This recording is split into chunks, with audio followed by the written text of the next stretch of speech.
ఈ పత్రికా సమావేశంలో పాల్గొని కేంద్ర ప్రభుత్వం తెలంగాణ రాష్ట్ర ముఖ్యమంత్రిగా విదేశీ పర్యటనలకు అనుమతి తిరస్కరించడానికి సంబంధించిన విషయాలు ఈరోజు మీడియా మిత్రులకు వివరించదలుచుకున్నాము. ప్రధానంగా మీకు అందరికీ తెలుసు, తెలంగాణ రాష్ట్ర ప్రభుత్వం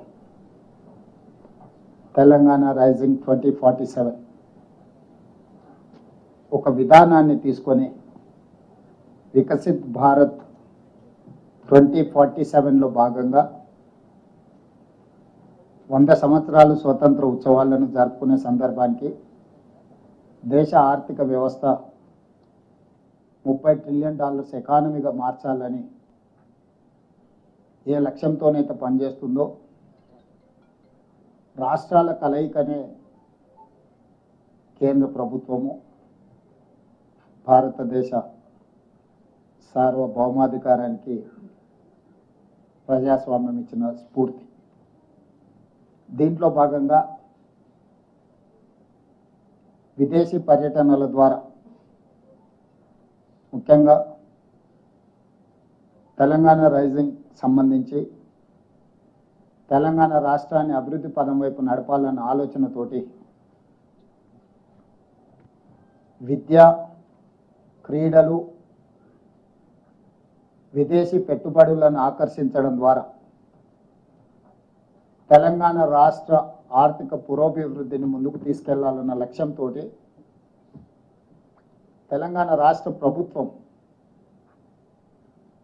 ఒక ప్రణాళికబద్ధంగా కార్యాచరణను తీసుకొని ముందుకు వెళ్తున్నది. ఈ కార్యాచరణలో భాగంగానే ఈరోజు విదేశీ పర్యటన నిర్ణయించుకొని విదేశాంగ మంత్రిత్వ శాఖను ముఖ్యమంత్రి కార్యాలయం సంప్రదించి తెలంగాణ రాష్ట్ర ప్రభుత్వం తరఫున విదేశీ పర్యటనను ఖరారు చేసుకోవడానికి గతంలో జరిగింది. ఇప్పుడు కూడా అదే ప్రయత్నం మేము చేయడం జరిగింది. దురదృష్టవశాత్తు కేంద్ర ప్రభుత్వము ఇంగ్లాండ్కు అనుమతి ఇచ్చి అమెరికా పర్యటనను తిరస్కరించింది. కేంద్ర ప్రభుత్వ వైఖరిని కాంగ్రెస్ పార్టీ అధ్యక్షుడు, జాతీయ అధ్యక్షుడు మల్లికార్జున్ ఖర్గే గారు, పార్టీ శ్రేణులు ఈ దేశంలో విద్యా విధానాన్ని, క్రీడల విధానాన్ని, పెట్టుబడుల విధానాన్ని ప్రోత్సహించడం ద్వారా యువతకు అత్యంత మేలు జరుగుతుందని భావించిన వాళ్ళు కోట్లాది మంది కేంద్ర ప్రభుత్వం యొక్క వైఖరిని తప్పుపట్టడం జరిగింది. ఈ సందర్భంగా మినిస్ట్రీ ఆఫ్ ఎక్స్టర్నల్ అఫైర్స్ నా పర్యటనను తిరస్కరించడమే కాకుండా కేంద్ర ప్రభుత్వంలో అధికారంలో ఉన్న రాజకీయ పార్టీకి సంబంధించిన నాయకులు కూడా నా పర్యటనకు సంబంధించిన వివరాలను తప్పుదోవ పట్టించే విధంగా, తెలంగాణ రాష్ట్ర ముఖ్యమంత్రిగా వ్యక్తిగతంగా ఆరోపణలు చేసే విధంగా ఈరోజు భారతీయ జనతా పార్టీ నాయకులు మాట్లాడడం జరిగింది.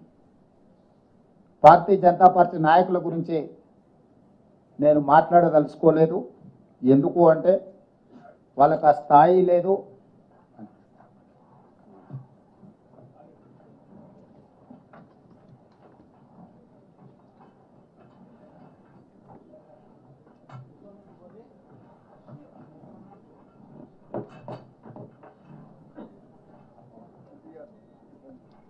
సమావేశంలో ఉప ముఖ్యమంత్రి బట్టి విక్రమార్క గారు, పెద్దలు ఉత్తమ్ కుమార్ రెడ్డి గారు కూడా క్యాబినెట్ సబ్ కమిటీ సమావేశాన్ని అర్థాంతరంగా వాయిదా వేసుకొని ఈ పత్రికా సమావేశంలో వారు జాయిన్ కావడం జరిగింది. అయితే భారతీయ జనతా పార్టీకి సంబంధించిన నాయకులు విచక్షణ కోల్పోయి ప్రభుత్వం మీద, అధికారిక పర్యటన మీద అవాస్తవాలను చెప్పడమే కాకుండా ఆరోపణలు చేసి తప్పుదోవ పట్టించే ప్రయత్నం చేసింది. కాబట్టి